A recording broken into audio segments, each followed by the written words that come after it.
What are we doing, Merlin? Merlin?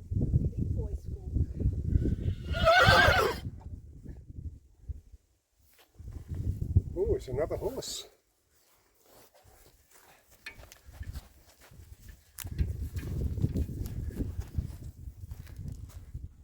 Hey, bud. Nothing much phases you, does it, hey?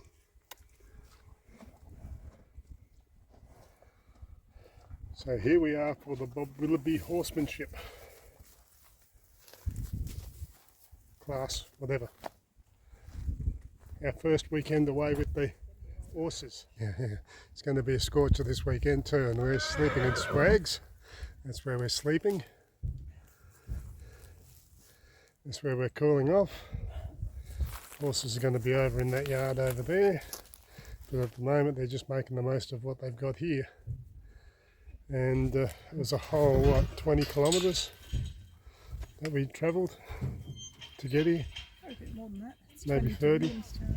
Okay, a very windy night last night, and here's Merlin all saddled up ready to go. Sandy Oakley,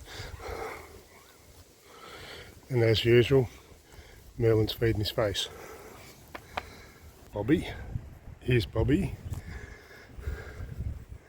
and still feeding his face. It's over his head. And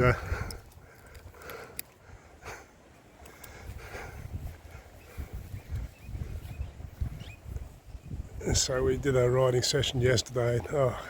Last night was just so bloody windy and dusty, and throat as dry as a bone.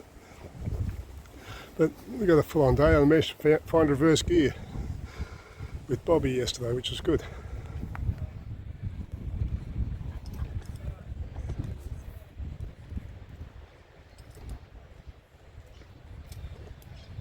You want to get on the block? Yeah, right, I'll do that. Yeah.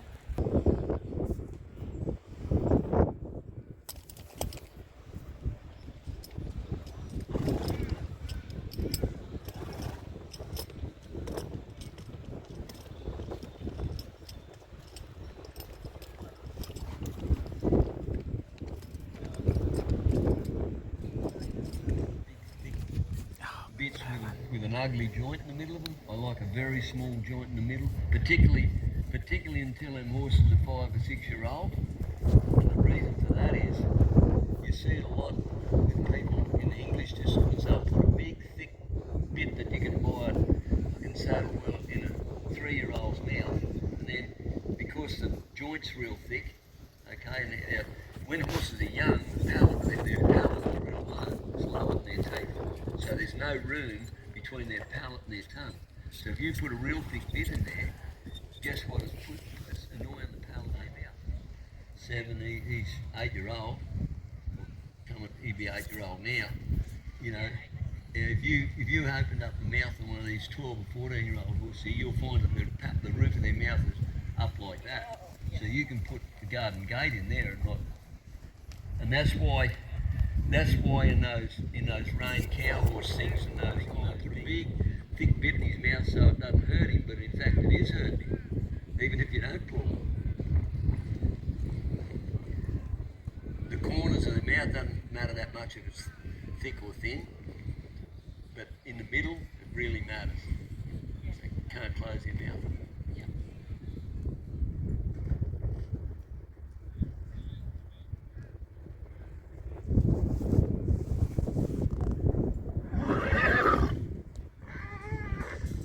So Al, this is purely for leisure and pleasure. This combination here, Alan, isn't it?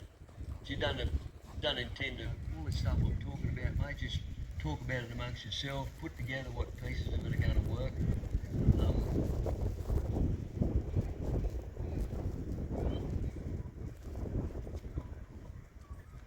Good.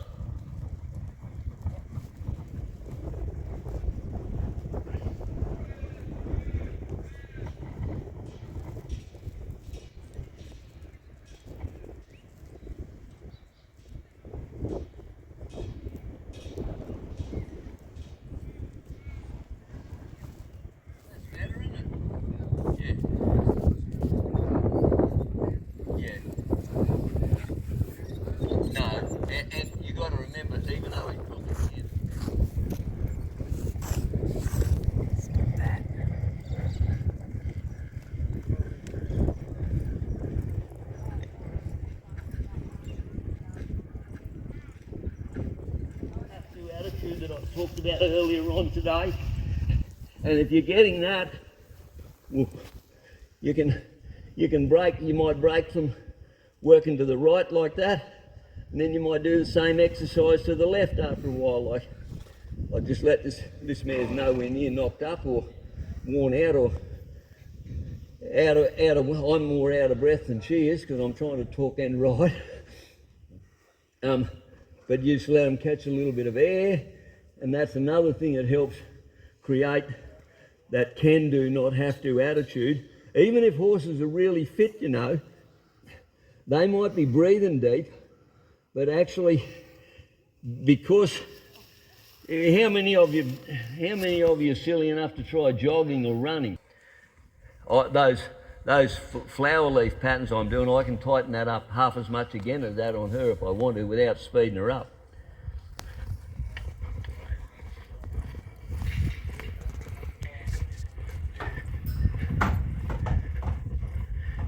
And I'd hope that just when if I rolled her around here, I'll wait till I'm over the other side of you there, where you can see properly. I'd hope that I don't have to pull her nose around the corner when I turn my head and shoulders. Obviously my hands will come a bit, so if I turn my head and shoulders here, her nose comes beautiful like that.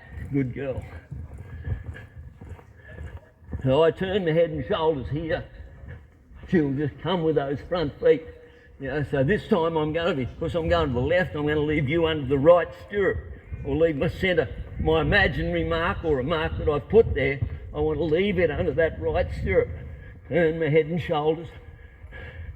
So the next thing I want to build on is a little bit like we're going to do with Richard's horse here in a minute.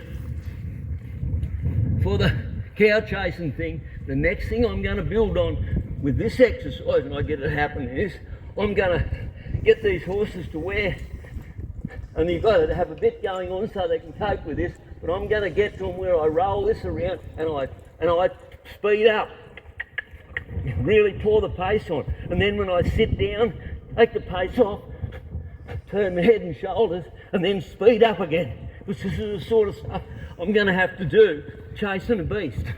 And I'm going to sit down, have her come, and speed her up again. I want her, when I speed her up, I want her to be really confident that I don't want to blow her mind. I want her to understand that we need to go fast and controlled. Good girl. This talking and riding is hard work, you know that.